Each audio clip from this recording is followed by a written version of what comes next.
ẹ kú ilé ẹ káàbọ̀ ẹ kú àtàárọ̀ ẹ kú weekend gbogbo ẹnikẹ́ni tó bá ti ní pé ìran Yorùbá ò ní nísinmi wọn ò ní nísinmi ewé ata yìí tata pọ́n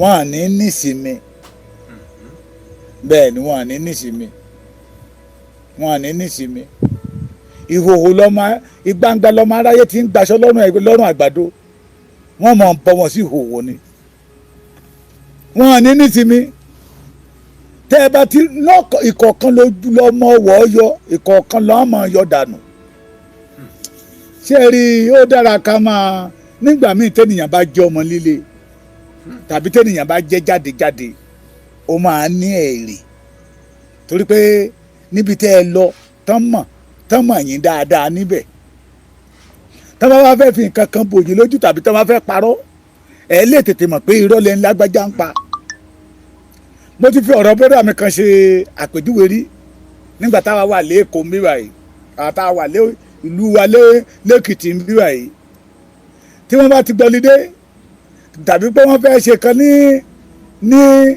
ní ìlú tẹ́lẹ̀ fẹ́ kí àwọn ẹ̀gbọ́n wa kan gbọ́ òun náà máa rán lọ kò dé kì í ṣayé fóònù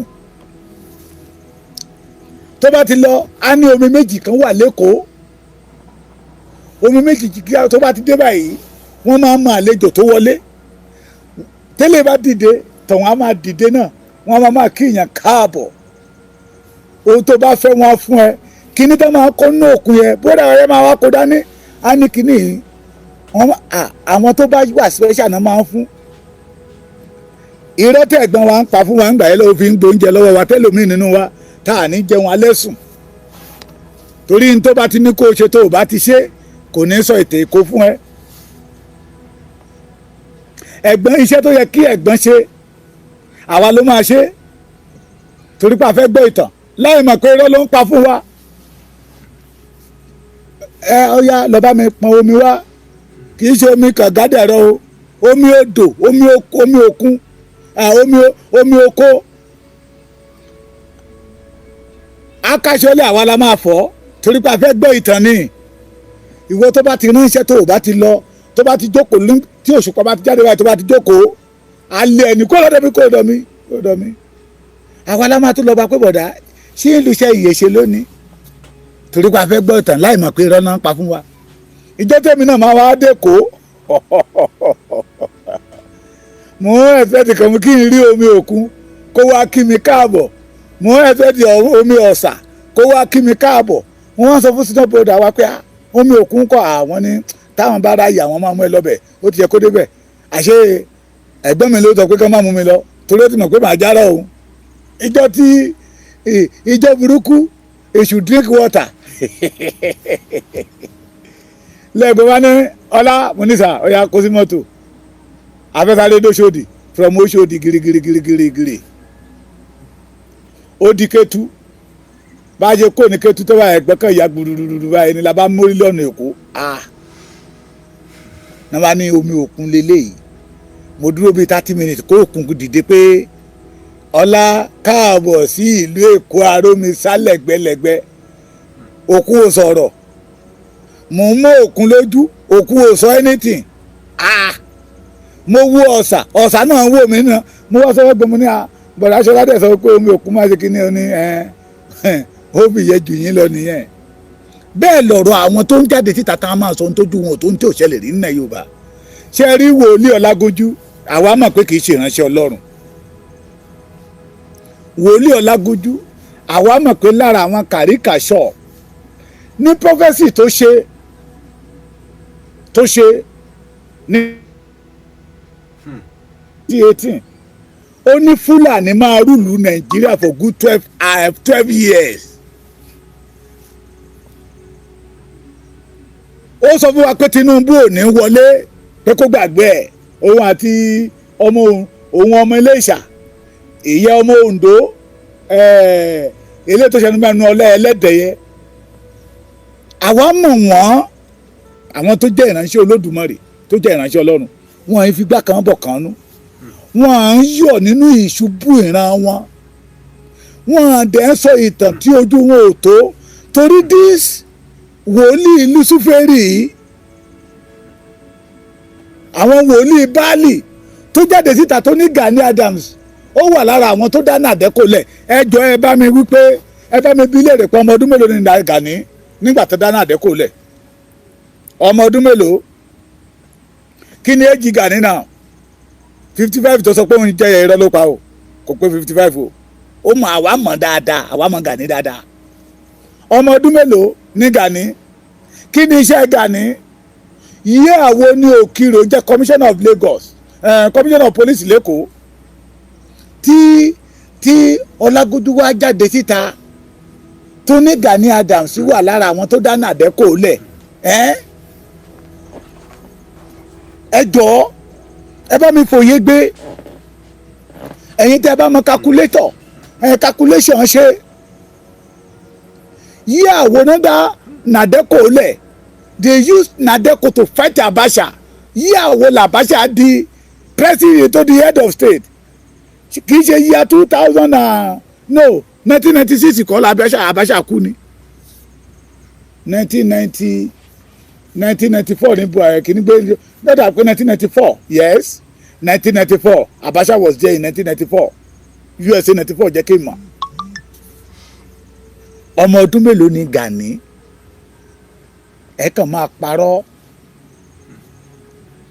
Ọlágúnjú tó ń sọ̀rọ̀ yìí ọmọ ọdún mélòó? Ọlágúnjú tó ń sọ̀rọ̀ yìí ó tún sọ̀rọ̀ kan, ó ní bàbá àwọn Sultan Sokoto ti sọ̀rọ̀ ní last week pé Nàìjíríà ò lè pín. ó wá àwọn wòlíì dìgbòlugi, àwọn wòlíì ẹranko, àwọn ẹranko nínú ènìyàn. I pity those people who worship under this man. I pity all of you. tó bá fẹ́ ṣòṣèlú kó ṣòṣèlú.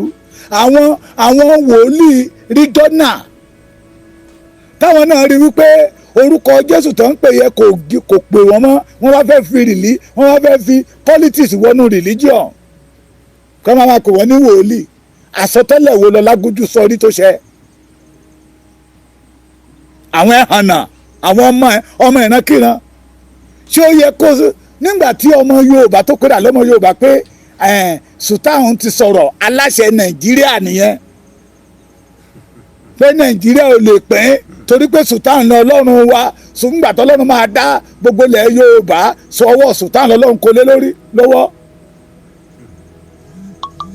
kẹ́ lè mọ̀ pé we have lot of ọmọ àlè nínú Yorùbá tí Olódùmarè adé máa fojú wọn síta, tó jẹ́ pé we be able to see them pé lóòótọ́ ẹ̀hànnà làwọn eléyìí, pé lóòótọ́ àti lódodo àwọn wọ̀nyí wọ́n ní bíbíire, tó tọ́ bá ní bíbíire.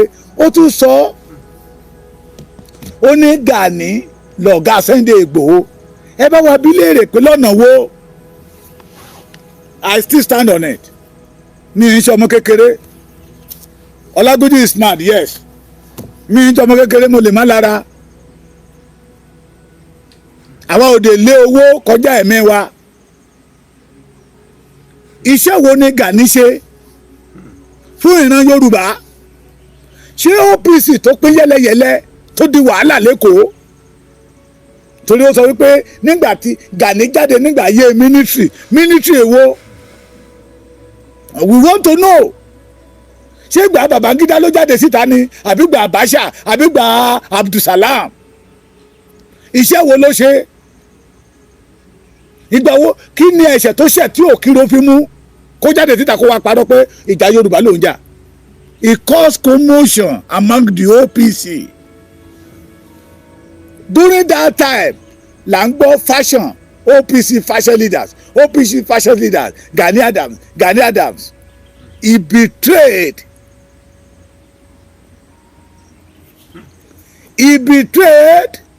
Baba Fẹ́dí Fáṣẹ̀hùn. Everybody mọ̀. ẹjọ́ ẹ máa bá mi wọ́n ti ń fún mi ní sígbà, ẹjọ́ ẹ má jẹ́ kó flag program yìí.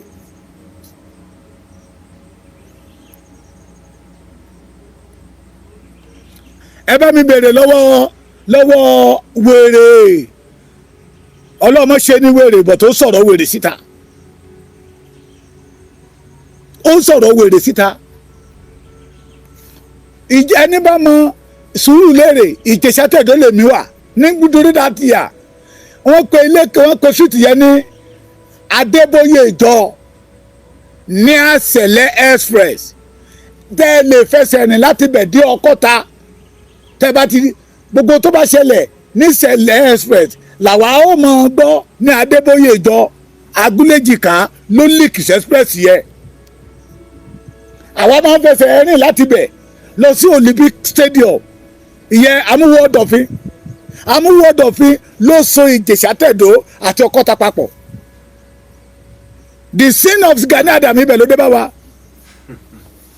torí pé ó fẹ́ di leader àpapọ̀ ńlódó because he want to become a leader nígbà tó fẹ́ betray bàbá fẹ́ dín fáṣẹ́hùn lódì kí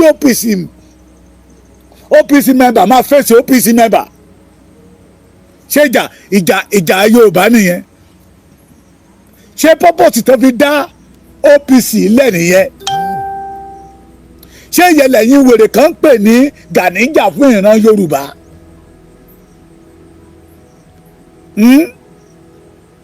ṣé wàhálà tó dálẹ̀ lẹ́kọ̀ọ́ sódé Ìbàdàn ìkílẹ̀ dísàlákà lẹ́kọ̀ọ́ ẹ̀ nìbàdàn ní Ọ̀yọ́ state iṣẹ́ wo ni Gani ṣe ní Oǹdó tó ti jáde iṣẹ́ wo ni Gani ṣe ní Ògùn iṣẹ́ wo ló ṣe lẹ́kìtì mi báyìí ká má wàá darúkọ Ọ̀ṣun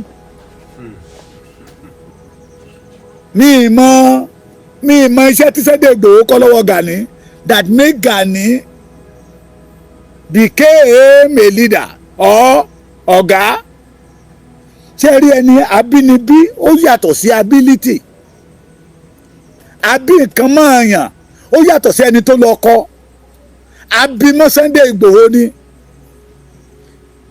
ẹ̀gbọ́n ni tẹ́ bá pè ní májàsọ́lá kì í ṣọlá nìkan kò jà sípò ṣùgbọ́n iṣẹ́ ọwọ́ ẹ̀ ló fi hàn pé ọmọ ìyá ọmọ ọkọ ni Gani ò ṣe ìran Yorùbá kankan lóore rí mo ti bá wo OPC member kan sọ̀rọ̀ lénìí màá túṣu désàlẹ̀ kókó Gani eye tó ń gbà lọ́wọ́ wọn ní kọ́pìnì tó fi wọ́n sí táyé wọn rọ́tì táyé wọn ò ní tiwọn tó fi jáde síta Gani did not fight for the Yoruba but he fight for that post yẹn ló wá ń lò wọ́n bí léèrè nígbà kan pé àṣẹ Ààrẹ Ọ̀nà Kakanfò kó fi leader OPC yẹn lẹ́fẹ̀ẹ́ lómi ó ní kí lòun máa fi defend Ààrẹ Ọ̀nà Kakanfò oyè tó ń jẹ pé ṣé wọn ò mọ̀ pé oyè jagunjagun lóyè Ààrẹ Ọ̀nà Kakanfò ní now ó gbóyè Ààrẹ Ọ̀nà Kakanfò tán ó gba leader OPC ti ọ̀dọ̀ ẹ̀ tán ló ṣe wá rí wípé wọ́n fún mi nípò wọn fún mi níṣẹ́ orin tó dẹ̀ ń kọ tẹ́lẹ̀ náà ni wípé ẹ ti gbàgbé orin tó ń kọ Aláàfin ló máa ń ṣígun Aláàfin ló máa ń ṣígun fún Ààrẹ Ọ̀nà Kakanfò ṣùgbọ́n lẹ́nu báyìí ó ti dẹ pé a ti di ayé olóṣèlú motherland láwà yìí Aláàfin gan ti wà lọ́ndà gọ́vnà so Aláàfin ò lè ṣí ogun fún Ààrẹ Ọ̀nà Kakanfò yìí mọ́ òkò Buhari kan fọ̀rọ̀ mọ́ a ní nígbà tọ́mọ yẹn wọlé tọ̀ mí jàgbàjàgbàjàgbàgbà ó mọ̀ pé ọkùnrin ló ń bá ó mọ̀ pé ọkùnrin mo gbà síwájú mo gbà sẹ́yìn kò dẹ̀ kíní abẹ́ òjò bí adọ̀dọ̀ bí ládùn kókò báyìí ni àríkan òkò bó máa rí kan fọ̀rọ̀ mọ́ ó lè ní òjò tó rọ̀ lánàá ó jẹ́ kára òun ó dìde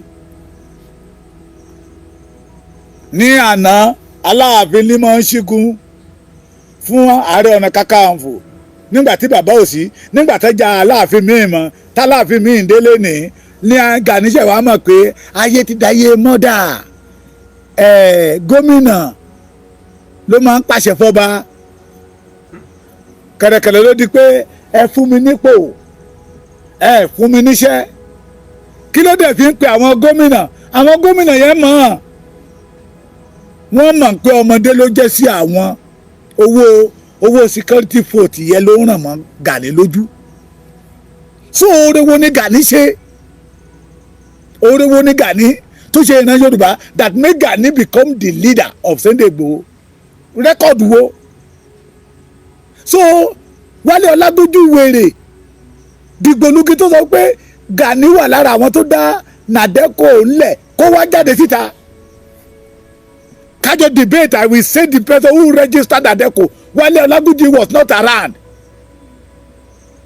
Láyé àwọn baba Frederick Riwani, Anthony Enahoro, Kokori, baba Gani Fáwẹ́hìnmí, bóyá ó ṣe mistake bóyá baba Gani Fáwẹ́hìnmí ló fẹ́ dárúkọ tó ń pe Gani Adams. Ṣé Gani lè súnmọ́ ọ̀dọ̀ wọn ni? During that time baba fẹ́ di Fáṣẹ̀hún, the leader of authentic OPC was still alive tó wà láàrin wọn.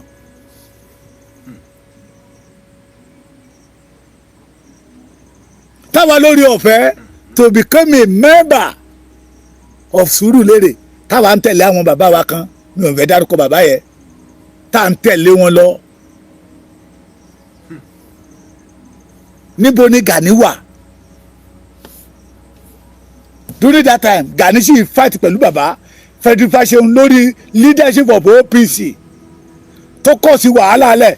During that time ní pé tí wà tẹnìyàn bóyá mò ń tòsí ọmọbìnrin kan báyìí tí ò tí ì gbà fún mi, tí mo dédé wá rí ọmọ yẹn lọ́dọ̀ Ọmọlúkà dáná lọ́wọ́ mi, OPC ni máa lọ pè pé Ọmọlúkà ń gba girlfriend mi, OPC ló máa lọ bá mi dì pẹ̀lú Ọmọlúkà.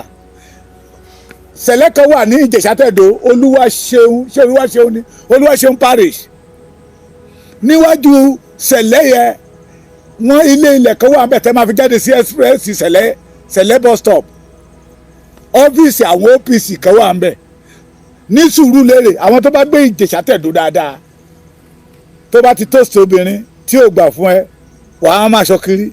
Ìjọ tó bá ti rí ọmọkùnrin kan lẹ́gbẹ̀ẹ́, ibẹ̀ ló máa sá lọ. Àwọn OPC Gani wọ́n bẹ́ẹ̀ nà ànàfẹ́ ẹ kú. That is what Gani introduced to the Yoruba race. Ànàfẹ́ ẹ kú. It caused commotion between the OPC and OPC. Èrèdí tí Òkìrò fi ń lé kiri nìyẹn. Tó bá ń parọ́ fún yín pé òun jà fún ìran Yorùbá, kíní kan máa 12, kí ló ṣẹlẹ̀ ní máa 12 kó wá jáde kó wá sọ ní Ìdí Àràbà, kí ló ṣẹlẹ̀ ní Ìdí Àràbà. Ìgbà táwọn Fúlàní àti Yorùbá ń jà ní Ìdí Àràbà yẹn, I'm a fashion designer ní Èkó ń gbà yẹn lọ́hùn, ọ̀nà mẹ́ta làwọn designer wà, Agége, Ìdí Àràbà, ó tún di Dọ̀dán Báràkì ní Èkó. Ìdí Àràbà ló bá àwa, àwọn ọmọ Mùṣín ló dẹ̀ ń fèsì wọn, kì í ṣe Gani Adams. And the majority àwọn ọmọ Mùṣín tó jẹ́ OPC, ẹ̀yin bàbá Frederick Fáṣẹ̀hún náà wà, they are the one that face them. Pẹ̀lẹ́ níbo tí àwọn OPC ní ẹ̀rọ bá ṣe kan lẹ́nìí, OPC Gani ní àwọn ọmọ Gani gan tó jẹ́ pé òun gan mọ̀ pé ojú ayé òun àtọ̀run ló. Ẹ wá máa parọ́, oore wo ni Gani ṣe? He did not have a record. Ìlú ara ẹ̀gẹ́ kò ní record. Òun àti tó máa ṣe àkókò dé àìṣe àkùngbani àbíbò lúwo lọ́lọ́run ti wá tó ń parọ́. Tó bá ti ń ṣe dé ń bẹ̀, war every year, what will happen? Òun máa kógun lọ sí ìlú yẹn nígbà ọmọ àjòjì àtẹlẹ bàṣubàṣu. Sinagogu tó jẹ́ ọmọ ọkọ òun máa kó ráìsì, kó oúnjẹ, kó òróró, kó gbogbo ẹ̀, kó owó dání. Ogun ní Gani ń kó wọ̀lú. Gbé oore wo ló wá ṣe fún ìran Yorùbá that make him became a ọ̀gá for Sunday Igboho? Wale Olagunju, ó mà ṣe o. Àwọn tí situation Nàìjíríà pè,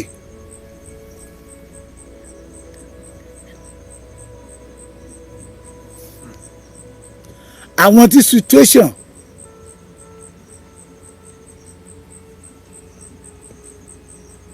sorry o, ń gbé kankan sójú ni o.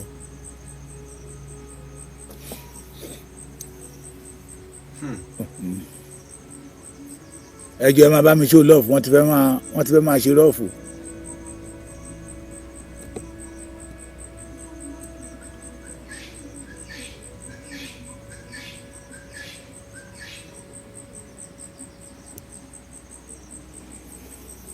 àwọn tí situation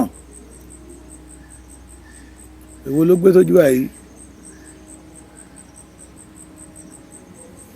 ẹ má bínú Adédayọ̀ Abraham you are welcome sir. àwọn tí situation ṣe mọ̀ pé àwọn kan wà kákàwé tí wọ́n ríṣẹ́ wọ́n wá ń lọ sórí òkè orí òkè yẹn làwọn pásítọ̀ kan ti wá ẹni tó máa interpret fún wọn nígbà tó wá rí pé òun náà bẹ̀rẹ̀ ó ń gbọ́ bó ṣe ó gbóyìnbó dáadáa wọ́n wá fi sí Bible school from Bible school òun náà bẹ̀rẹ̀ sí kó máa ṣe service ọjọ́ Tuesday ọjọ́ Wednesday ọjọ́ Thursday ibẹ̀ náà ló ti lóun ní náà ti ta epo sí lórí ló wá ń pèrè àní ìránṣẹ́ Ọlọ́run. àwọn kan wà ebi léńdé ló pọ̀ jù nù wọn lára àwọn ni Wálé Ọlágúnjú. Bíbélì wípé wòlíì tó bá sọ àsọtẹ́lẹ̀ tí ò bá ṣẹ oníkan sọ lókùtà pa ẹni ìfibú ni Wálé Ọlágúnjú ẹni ìfibú ni Wálé Ọlágúnjú. ta ló ṣe Sunday Igboho ló dá ogun wàhálà alẹ́ láàrin àwọn àti Gani ni ọ̀rọ̀ tí Gani sọ tó ní Sunday Igboho ló pa Bọ́lá Ìgè kò rí yẹ sọ tó ní Sunday Igboho ni bàbá Bọ́lá Ahmed Tinubu rán láti lọ pa Bọ́lá Ìgè kò rí yẹ sọ torí Sunday Igboho gba 50 million kò rí yẹn sọ. àwọn ẹ̀hànnà àwọn ọmọ àlè ẹ̀hànnà ọmọ àlè ẹ wo ẹ máa wo. àwọn olùsídà no ṣé wà ní ṣe báyìí ni Gani àdàpọ̀ àfọ̀mídẹ́nu wọ́n jọ tẹ́tẹ̀ dẹ́kun sílẹ̀ ní. ṣé ń gbọ́ ní ọdún wo ní yíyàwó ní kí ni èjì Gani iṣẹ́ wo ni Gani ń ṣe during the time tán dá Nàdẹ́kò lẹ̀ fọ́tò Gani ń gbà yẹn lọ́n tẹ́ bá rí ikú ẹ̀ dàbí ikú ọdídẹ ni kò tí ì rí kọ́ńtàtì pipeline gbà ìjà bàbá Fẹ́dí Fáṣẹ̀hùn ní Gani sì ń bá fà kiri because bàbá Fẹ́dí Fáṣẹ̀hùn was among of those who fund Nàdẹ́kò. Nàdẹ́kò yẹ nígbà tí Nàdẹ́kò bẹ̀rẹ̀ ní former governor Ekiti níbẹ̀ wà lára àwọn tó lọ dákú dí rédíò lẹ̀ níbo ni Gani wà who know Gani that time. London ni Tinubu ti pàdé Fáyẹmí àti bọ́dà wa yìí Délé Muhammadu where is Gani that time kí ni èjì Gani ta ló mọ Gani. ẹ ṣe dà bàbá mi wọ́n ní I was living in Fagbero Ìdí Àràbà there the world then was brutal sir. ẹ̀rí nìyẹn where is Gani that time. oore wo ni Gani ṣe ó dá wàhálà lẹ̀ láàrin àwọn ọmọ Yorùbá méjì tí ọwọ́ òkìrò bá tó kó ṣẹ̀kẹ̀ṣẹ̀kẹ̀ sí lẹ́sẹ̀ kò jìjà Yorùbá rárá.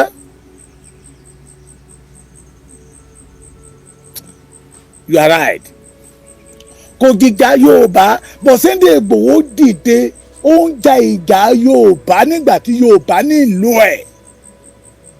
so bàbá ni bàbá ń jẹ́ o Gani kéré sí nọ́mbà yìí ó kéré sí nọ́mbà wa ó kéré sí nọ́mbà wa ó kéré sí nọ́mbà Gani Adam kéré sí nọ́mbà wa o ó kéré ó kéré ó kéré ó kéré ó kéré ó kéré ó kéré ó kéré ó kéré sí nọ́mbà wa o ó kéré sí nọ́mbà Gani Adam kéré sí nọ́mbà yẹ ó jóni ó kéré.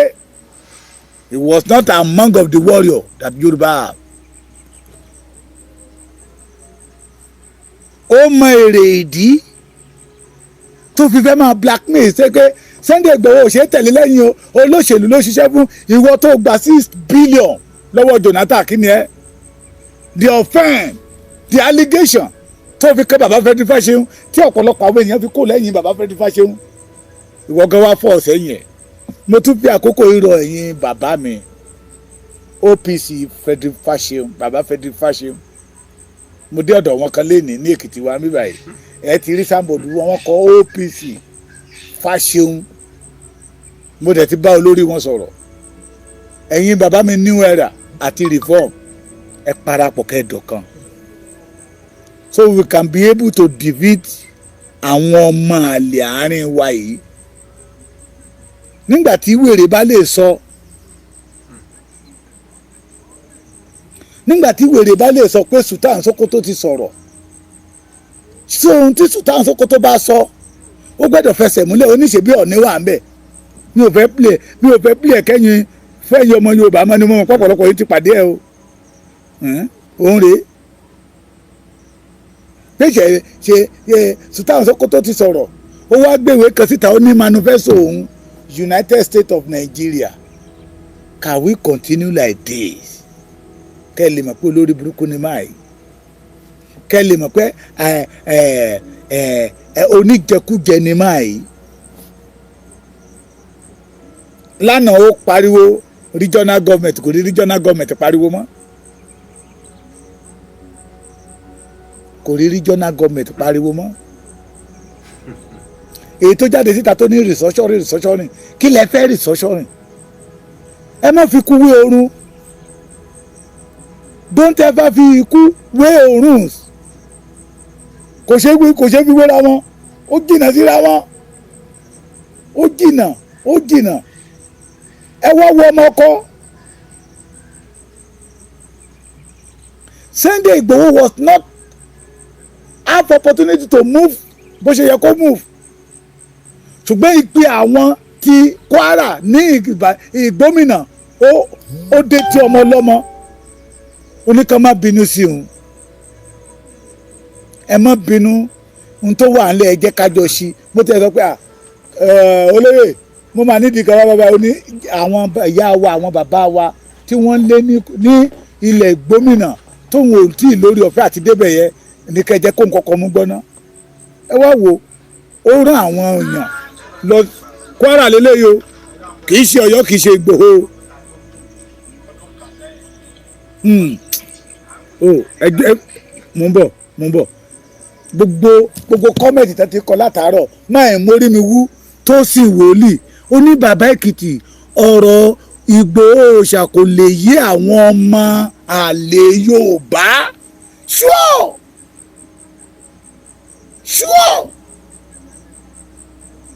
He have impact in Ekiti, have impact in Ondo, have impact in Okun land, have impact in Kwara State, have impact in Osun, have impact in Ọ̀yọ́, have impact in Lagos State and Ogun State.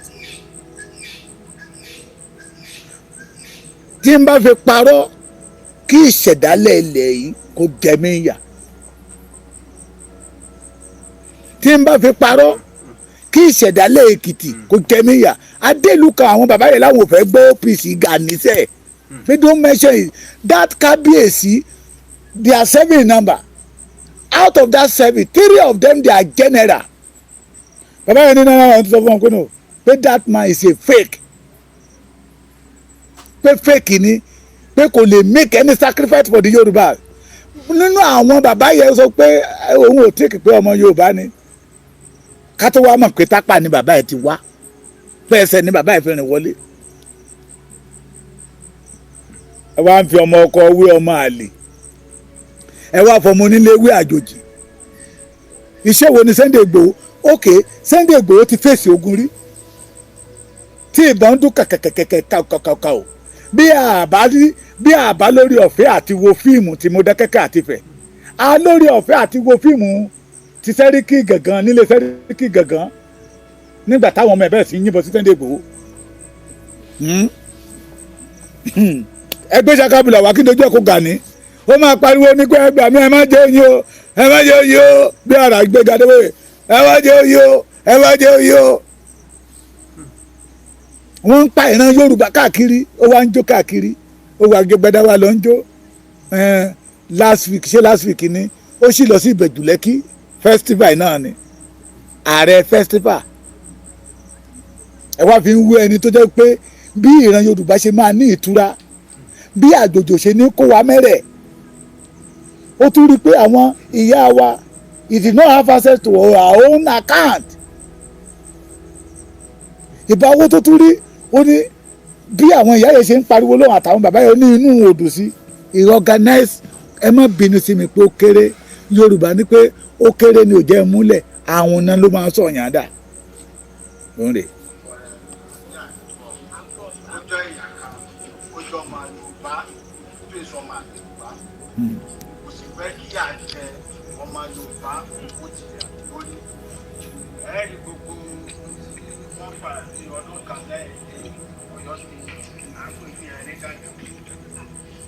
ṣẹ́gbẹ́ bẹ́ẹ̀ kẹ́lẹ́ mọ̀ pé kì í ṣe Ọ̀yọ́ state náà wà o Kwara lílé yìí o.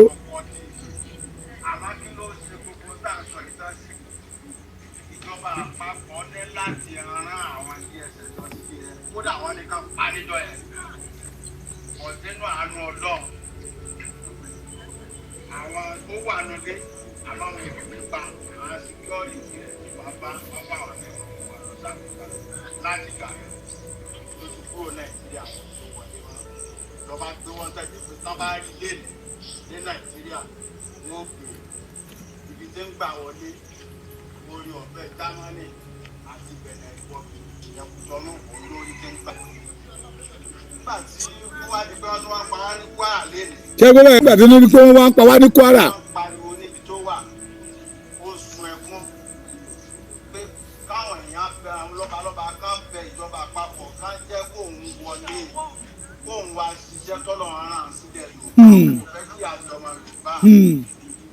ẹnu rẹ̀ ní àwà wá ṣàdúrà tí òun gbà òun ló rán wa sáwọn arúgbó àti lọ sí ní yànnà station. tẹ́ǹgbọ́.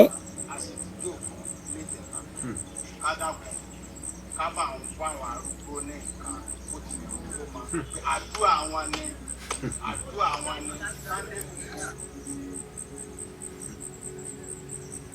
wọ́n ṣe fẹ́ kó dídé èdè kó dáa ọlọ́jọ́ dá fóònù náà jù bẹ́ẹ̀ lọ ọlọ́jọ́ dá fóònù náà jù bẹ́ẹ̀ lọ kò ní sùkú fàtàyọ̀ o ọlọ́ọ̀sì nífẹ̀ẹ́ ní dẹ̀pọ̀tà lẹ́nu yẹ̀yẹ́ ẹni ọlọ́ọ̀ni dáadẹ́ fàyẹ̀sẹ̀ ọlọ́ọ̀ni jó dààmú níṣẹ́jú kan sí kejì ọlọ́wọ́ bá ṣàánú rẹ yóò kó lè ṣàánú àbá náà torí ọlọ́run aládàánú káwọn ọmọ ànábì àdámù òtún bẹ́ẹ̀ lókù ọlọ́run aládàánú sí à kò fẹ́ kí wọ́n fẹ̀mí wa lófò kọ́lọ́ wa jẹ́ kí wọ́n gbà bẹ́ẹ̀ fún àmín kọ́lọ́ òjọba nínú wàhálà tó fi ọ̀fẹ́ kó wa sí àmín kọ́lọ́ àmì òjọba nínú wàhálà torí àtìrìn àti sùn ojú ogun kọ́lọ́ wa ṣàánú wa ni ọlọ́run ò bá bá ṣe yìí ṣe pé lọ́sọ̀rọ̀ ọlọ́run kẹlẹ̀ bá ṣe ni. àmín àṣẹ ìyá. gbogbo àtàbà bẹ́ẹ̀ ń jọ ọdọ ọlọ́run ọba mi yóò tù wọ́n nínú yóò jẹ́ kí wọ́n lè jó dáa. àmín àṣẹ wàkúlákúátá ilà abiyani lọ́wọ́lá bí yorùbá wí dáadáa má bínú ẹ̀yin bóyá mi mùsùlùmí ṣe ń gbọ́ alálàálà àfàlà ẹ jókòó ìyá ẹ jókòó àmín àmín àmín àmín àṣẹ àmín.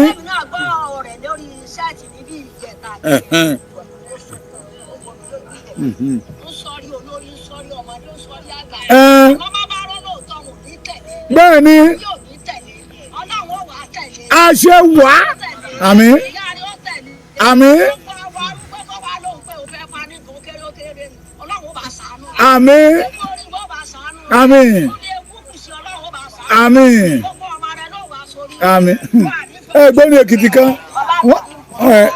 wọ́n ní kékeré ure ure yá mi jẹ pé kékeré ure yá mi jẹ pé kékeré ure yá mi jẹ pé àgbà yìí súre fún ọmọ Adéyẹmọ ọmọdé yìí súre fún ọmọ Adéyẹmọ ni mo fi wí pé kékeré ure mọ̀ yá mi jẹ pé kékeré ure yá mi jẹ pé.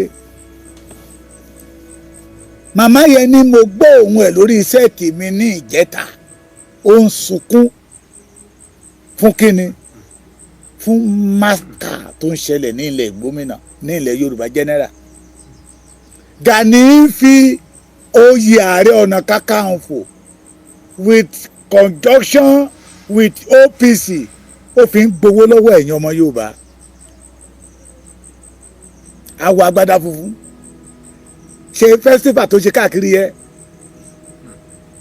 kì í ṣe owó ló máa fi gbà festival owó ló fẹ́ fi gbà owó ló fi ń gbà kì í ṣe pé ló fẹ́ owó ló fi ń gbà gbogbo stéètì mẹ́fẹ̀ẹ̀fà àti Kwara àti Kogi náà dáwó a fẹ́ ṣe Kakanfò day a fẹ́ ṣe Ààrẹ day a fẹ́ ṣe Olókun festival Ọya festival Atẹ́gùn festival Rọ́bà festival Ewé festival owó ló fi ń pa ẹ̀yin tẹ́ ẹ súnmọ́ ẹ béèrè lọ́wọ́ ẹ̀ owó tó gbà ní Yorùbá One Voice ní overseas ibo ló kó sí ọkọ̀ jáde síta nínú ìbá tó ní bí gọ́ọ̀mẹ̀ntì ṣe tiẹ̀ ṣe gbé ẹsẹ̀ lé àkáǹtì ẹ̀ ó tún mú bẹ́ẹ̀ ó tún fún àwọn àgbààgbà àwọn arúgbó tí Fúlàní lé kúrò ní ìlú ṣùgbọ́n Gani ń jó káàkiri ni wọ́n fún mi nípò wọ́n fún mi níṣẹ́ onídètò tó ń bẹ nígboro nìyẹn àṣà tó wà ní ìta wọ́n fún mi ní ipò wọ́n ò fún mi níṣẹ́ ló ń pariwo wọ́n ò fún mi níṣẹ́ ló ń pariwo mo ní àṣà tuntun tó tútù dáadé látẹnu Gani Adams wọ́n fún mi nípò wọn ò fún mi níṣẹ́ wọ́n fún mi nípò wọn ò fún mi níṣẹ́ o ìyẹn làṣà tuntun tó bẹ ní ta wàláì máa tẹ́kọ̀ọ́ Saheed Òṣùpá wọ́n ní wèrè ewu tó pera ẹ̀ ní wòlíì ọmọ àlè tó lóun lọ̀gá Sunday Igboho lọ́nà wo ṣé ẹ fìlì ń tàtí Gani ní ìlú tiyín ta ló dá ogun lẹ̀ káwá jáde síta ibi tí Sunday Igboho ti jáde síta tó ti ń bẹnu àbùkù tó sọ̀rọ̀ àlùfàṣà sí Gani but we can bring more than 3, 4, 5, 6, 7 ọ̀rọ̀ Gani tó ti sọ pé ẹ má tẹ̀lé Sunday Igboho yẹ o àwọn olóṣèlú ló ń lò ó ẹ má tẹ̀lé Sunday Igboho yẹ o ó wà lára àwọn tó pa Bọ́lá Ìgè o òun ni Tinubu ń lò ó òun ni Tinubu fi ń dẹgbẹ́rú o 50 million ní Sunday ní Tinubu ní kan fún o Táyọ̀ Àyìndé yọ 5 million bẹ́ẹ̀ ọ̀rọ̀ yẹn sì dá wàhálà ó sì ń fa wàhálà láàrin wọn báyìí ẹ̀yin kan dẹ̀ máa jáde síta ẹ̀ máa wí wérewère ẹ̀ máa wí wọ́nranwọ̀nran ṣé wọ́n ṣépè fún yín ni ṣé wọ́n ṣépè fún yín ni ẹ má fi kú wí oorun ẹ sọ fún Gani pé ó kéré sí Sunday Igboho ókè ó kéré sí Sunday Igboho jura wọn lọ nígbà tẹ́ bá fi international tẹ́ fi ń wé local alágbára oko tẹ́ fi ń wé alágbára tilé ókè ó jura wọn lọ orúkọ yẹn gan ní wéètì jura wọn lọ Gani Adams ṣé ó ní wéètì ṣá ẹ wá dárúkọ Sunday Igboho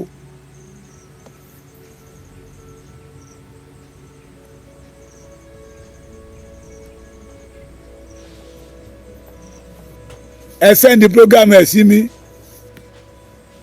ó jura wọn lọ ṣé Wálé ẹ fi bọ́dà mi Wálé àlílẹ̀ ẹ fi bọ́dà mi Wálé àlílẹ̀ ẹ fi bọ́dà mi Wálé àlílẹ̀ ṣe gbọ́ ẹ fi bọ́dà mi Wálé àlílẹ̀ ẹ fi Wálé àlílẹ̀ ẹ fi Wálé àlílẹ̀ ó yé mi ẹ fi Wálé àlílẹ̀ ọ̀rọ̀ tán bá sọ lẹ́yìn èèyàn tí wọ́n lè sọ ṣé ó lè sọ níwájú olóyè Ìgbòho tí gbẹgẹdẹ ò ní gbiná ẹ fi Wálé àlílẹ̀ àwọn ọmọ àlè ní kẹ́ẹ̀tì jẹ́ ká palẹ̀ wọn mọ́ ó jura wọn lọ tó bá dárúkọ Sunday Igboho lẹ́ni jìnnìjìnnì máa mú àwọn ẹni ọ̀tá àwọn tó lẹ́bọ lẹ́rù àgẹ́sì Yorùbá jìnnìjìnnì máa mú wọn á shock wọn á gbọ̀n mo ní mo ti délé epo kan rí tí àwọn Fúlàní ẹgbẹ́ ọ̀kadà wà á tí mo ṣe jáde sí àbá fìlà sábẹ́ Ìgbòho tí mo gbé sórí pé okay I will let you know that I'm Igboho boys wọn à dúró repo ó di ya yóò wọ́n dúró repo ṣe rí ọ̀rọ̀ tí Wálé Àlísà àgbékalẹ̀ ọ̀rọ̀ lẹ́tí máa mọ ẹni tó mọ tó ń sọ àtẹni tí ò mọ tó ń sọ àgbékalẹ̀ ọ̀rọ̀ ẹni tó wálé tí àfíìlì ń pàtẹ pé wálé ńgbà tó padà dé London ló jẹ́ sọ pé mo wá sí mo dọ̀yọ́ mo dé Ìlọrin mo dé Àwórì gbogbo Èkó gbogbo Ìkẹjà tí ò lè rìn yẹn kó yan fandafanda pé èmi Wálé Àlírè mo wálé ẹni tó sọ wípé kò sí tọ́pẹ̀ ní Yorùbá nation mọ́ nílé ẹbí léèrè pé ibo ló dé ṣé àwọn ọmọ Yorùbá gan mọ̀ pé ẹbí ẹnìkan ló mọ̀ pé wálé adẹ̀rí àwọn ọmọ kọ̀ọ̀kan tó ń wálé tó jẹ́ pé gbogbo wọn á tún ṣe fídíò pé èmi rè àmì àtò tí ì ṣe fẹ́ẹ̀kì so ìbẹ̀rẹ̀ lẹ́tà tó bá máa so èso rere níbi tí a ti kọ àdírẹ́sì ẹ̀ lẹ́tì máa mọ̀ pé lẹ́tà yìí máa so èso rere lẹ́tà tí ò bá ti so èso rere tí ò ní so èso rere níbi àdírẹ́sì náà lẹ́tì máa mọ̀ pé lẹ́tà mi bẹ̀rẹ̀ àdírẹ́sì náà máa wò báyìí wọ́n á kàn gbọ́n ya ní pàràpàrà wọn ní ohun tó wà ń bẹ̀ wọn ní kà á lẹ́tà dẹ̀ mímọ́ ní àdírẹ́sì náà máa wò báyìí pé òkè wọ́n á kàn buwọ́lù ní là o ẹ fi Wálé Àlè ilẹ̀ yóò yé wọ bó bá dọ̀la àmọ́ bóyá lóòótọ́ ni Sunday Igboho ń kó wa lọ sọ́dọ̀ olóṣèlú àbí Dúpẹ́ Onítìrí ìyá wọn màmá wọn tó ṣiṣẹ́ tó declare tá a ṣe wà nù yà lénìí tó ní ká support ohun tí ò sí ńlẹ̀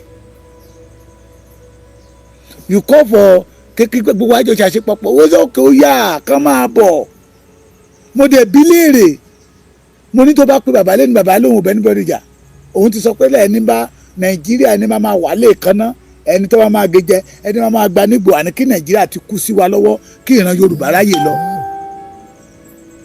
kí ìran Yorùbá ṣe kí ni kó ráyè lọ bó lẹ ṣe máa rí nọ́mbà ìyá yín ó ní ìyẹn náà lógún ìwọ tó ń tẹ̀lé èèyàn you did not have access ẹ wọ ẹja fọ tọ̀dọ̀ wọn lẹ̀ okay you have said this when Bambeyeke TV interview me that Gani is not original ọmọ Oòduà bẹ́ẹ̀ ni òun Gani wo àní bàbá ẹ̀ nígbà tí a lọ pe ọba Ṣàngó ní ọdún yẹn lọ́hùn mo sọ fún mi pé mo ní ẹ́jìn mi kàn lára ni sẹ́ńtúrì kẹta ni mò ń lò kọ́ lọ́lọ́ yìí nígbà tá a lọ pé àwọn ọ̀rẹ́ ẹ̀ tó kó wọlé àtàwọn ojúlùmọ̀ tó kó wọlé wọ́n pọ̀ gan-an torí nǹkan rẹ̀ ló wá ṣe nígbà tó wá ṣe tá àwọn yẹn la wá pín káàkiri gbogbo ilẹ̀ Yorùbá ìwọ lọ báyìí ẹ má dúró lójú kan ẹ jẹ́ kátẹ́gùn òfẹ́ sí ọba tuntun tá a ṣe jẹ bàbá ẹ̀ ilẹ̀ Àkókó la pín bàbá ẹ̀ sí.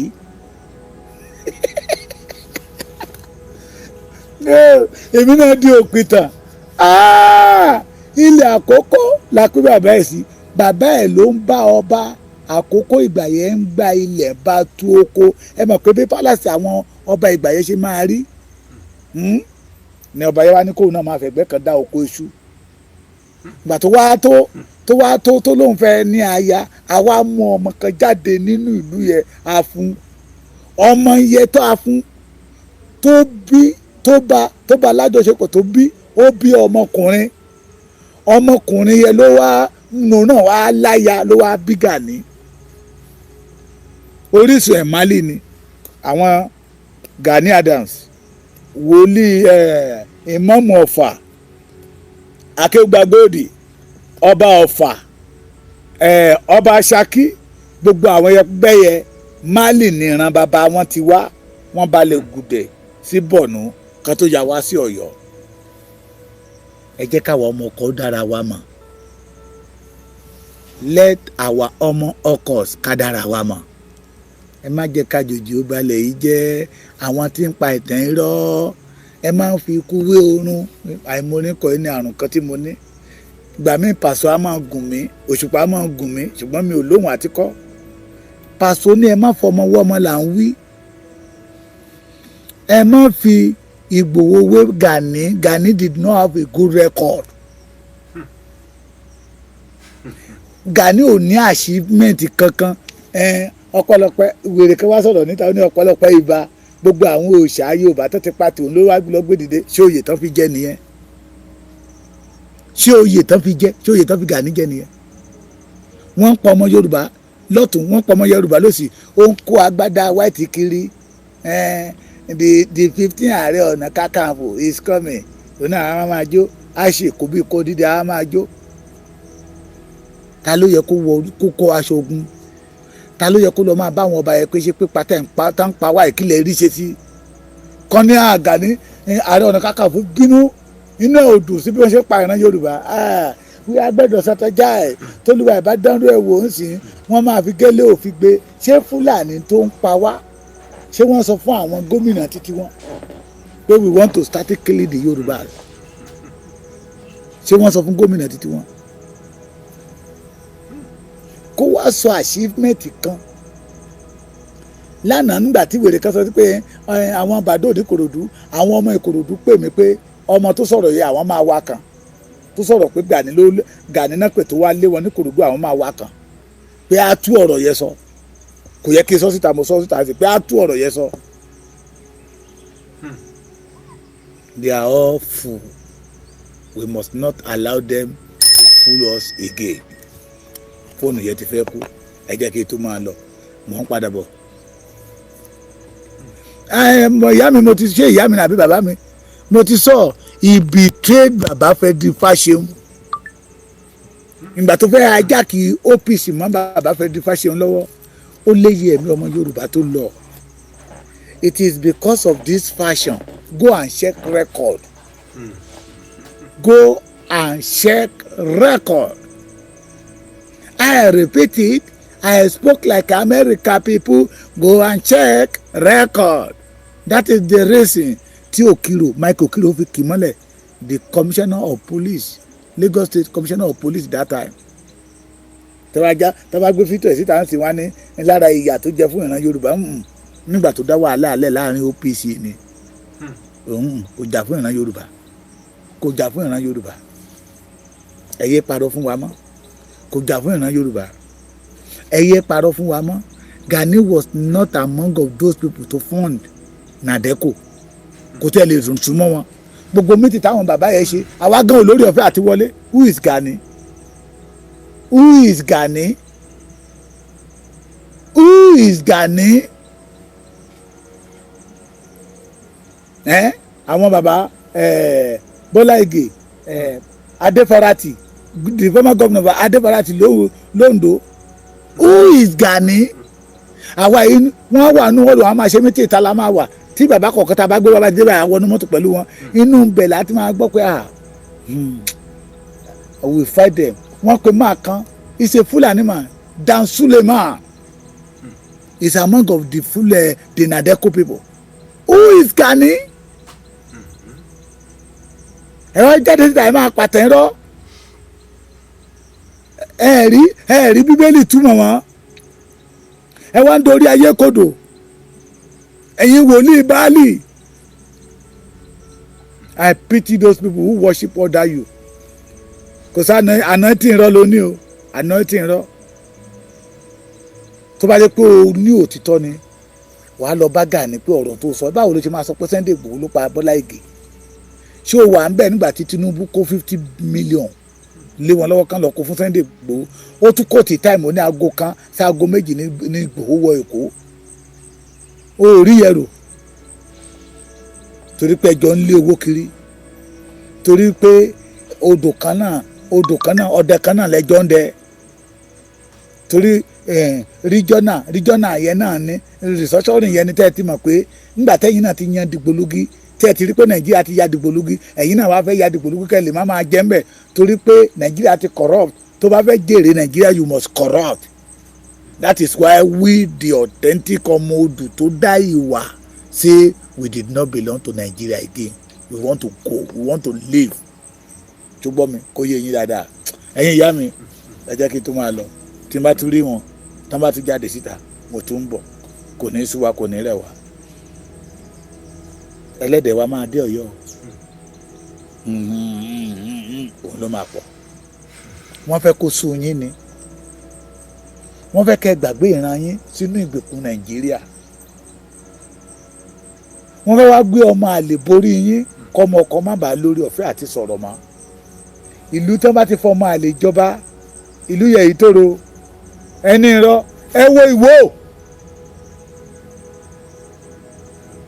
ẹ wo Ìwó, go to Ìwó today. Ṣé ipò tó yẹ kí Ìwó wà nìyẹn? Àwọn ọmọ Ìwó gan ó ń dùn wọ́n kábàámọ̀ ẹ̀. Ìlú tá bá ti fọmọ àlè jọba, ìlú yẹ èyí tóró kì í lálàáfíà. Kọ́pìnrin tá bá ti gbé leadership lé ọmọ àlè lọ́wọ́, irú kọ́pìnrin yẹn máa ń forí iṣẹ́ pọ́n ni. We must not allow these people, fool, bastard people, to take over our land. Let us stand up and fight for our right. Ṣé ẹgbọ́n tán ló ṣẹlẹ̀ l'Ábùjá lénìí? Bí irọ́ ni àwọn newspaper kọ̀ọ̀kan ti ń gbé ní orí line pé wọ́n ti mú àwọn general 16, wọ́n fẹ́ ṣí bàbá wa Tinubu, wọ́n fẹ́ lé kó nú Aso Rock. La fi sọ wípé that Aso Rock did not belong to the Yorubas. Ìkáwọ́ ò lásọ̀ tẹ́nítẹ́ní, olójú ló lójú, ẹlẹ́sẹ̀ ló lẹ́sẹ̀. Ohun tá a bá fi lé èèyàn lọ́wọ́ ní í ṣe tẹ́ní. Kíní wa ó yàtọ̀ sí kíní mi. We did not belong to Nigeria. Nigeria dàbí ìgbèkùn. Bíbélì kan sọ pé ó ní nígbà tí ìwọ bá ní agbára láti já àjàgà rẹ̀ kúrò lọ́rùn rẹ̀. It is time for the Yoruba láti já àjàgà Nàìjíríà kúrò lọ́rùn wa kí ògo wa bá lè búyọ. Torí orílẹ̀-èdè Nàìjíríà orílẹ̀-èdè tí ń paná ògo ni. Tẹ́ má dẹ̀ fẹ́ paná ògo èèyàn, àwọn èèyàn bíi tèèyàn, àwọn ìdílé èèyàn náà máa lò sí èèyàn bíi Wale Olagunju, àwọn èèyàn bíi Dúpẹ́ Onítìrí, wọ́n pọ̀ dáadáa àwọn ni wọ́n máa ṣe tánàdí. Ẹgbọ́n tí ìyá yẹn sọ ni, ó ní wọn ò ní jẹ́ kó lóòtítọ́ sọ̀rọ̀. Ẹni tó dìde tó ní kí ìyà má jẹ wọ́n, òun rí níbi tó ti ń sunkún torí títí wọn kì í ṣe torí ara ẹ o. We must not allow them. We must not allow them to take over our land. Bẹ́ẹ̀ tí ẹ fún mi ní gift. We must not allow them to take over our land. The land belong to us. Ṣé rí àwọn tó ń ṣe mo ti ń sọ fún yín, àwọn tó ń sọ ìtàn oríṣiríṣi tó jẹ́ pé egungun wọn ìtàn ló ń lé sí, wọn à ṣe wá lóore, wọn à ran ìran Yorùbá lọ́wọ́, wọn à lè ní kí ìran Yorùbá ó ṣe kíni, torí Nàìjíríà máa ń paná ògo ni. Láfi ní ká gbára wa papọ̀, ká jára wa gbà, ká yẹ paná ògo wa mọ́, ká lè rí ògo wa lò. Àwọn tó ń jáde síta tó ń tako ìrìn àjò yẹ wò wọ́n dáadáa, wọ́n ń ṣojúlówó ọmọ ọkọ̀, wọ́n lórísun míì. Mali ni bàbá wọn ti wá, Senegal ni bàbá wọn ti wá, Fúlàní ni bàbá wọn. Me and you, we did not have another orísun ju ilẹ̀ Yorùbá lọ. We must not allow our enemy to take over our heritage. Òṣùbà yín rèé o, kò ní sú yín, kò ní rẹ̀ yín, ẹ̀ ní wówó tì láṣẹ Olódùmarè.